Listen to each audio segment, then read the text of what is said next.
Welcome to the Fantasy Addiction Network. Today we are going to be breaking down DeAndre Thompkins, wide receiver for the DC Defenders, giving you guys a quick overview of what his potential outlook looks like for the 2020 inaugural XFL season for fantasy. But hey, if you guys are looking for XFL and fantasy content, click that subscribe button and you will be subscribed to my channel, which will be posting stuff daily for the XFL throughout the season, so make sure you click that subscribe button. Anyway, not going to waste any more time. Let's get started right away. Alright, so as we said, we are breaking down DeAndre Thompkins, the wide receiver for the DC Defenders.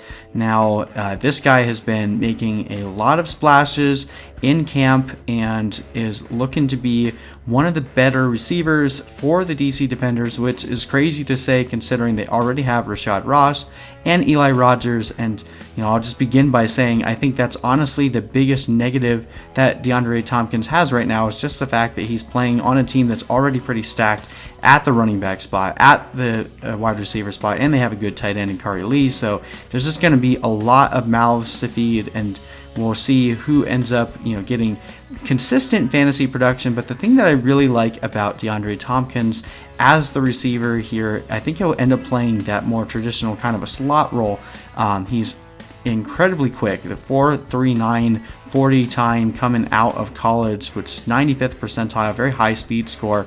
When you look at his frame, 5'11", 192, he really just fits that typical slot role. He's not like a big play guy. He's not, or when I say that, I mean like he's not the kind of guy that will just go up and grab the ball over the defender. He doesn't have incredibly long arms, but he can break away and get wide open. And I think that Cardale Jones has shown throughout the training camp and the offseason that he has the ability to hit the ball deep. I think DeAndre Thompkins is going to be one of those boom bust kind of guys. Like, think of like Will Fuller in the NFL in terms of what you might be able to expect from fantasy production for a guy like DeAndre Thompkins, but playing on a really good team, he could have plenty of dagger shots, deep down the field and get breakaway for a big touchdown.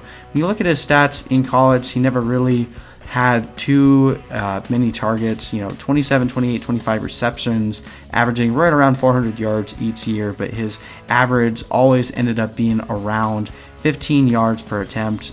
So that is really what we're looking for here in terms of what he can do in DC. He's going to be that deep play guy. Now, Rashad Ross is most likely going to be the primary red zone guy. We saw what he did in the AAF, and I also think that he can break away deep downfield as well. And Eli Rogers will probably switch out with DeAndre Thompkins in the slot and play a little bit more underneath. But DeAndre Thompkins, like I said, could absolutely tear defenses apart in the deep ball, and he's already been making a lot of highlight plays, so don't sleep on him. He's definitely someone to look at to grab as you're grabbing wide receiver depth towards the end of the draft, which is something you're going to want to do in this league.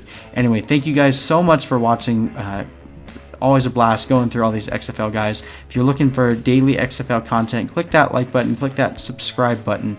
We'll be posting stuff daily throughout the XFL season. If you guys are looking for rankings for your XFL fantasy drafts, click that link in the description. You can download those for free or go to fantasyaddictionnetwork.com. But anyway, thank you guys so much for joining, and we will see you in the next video.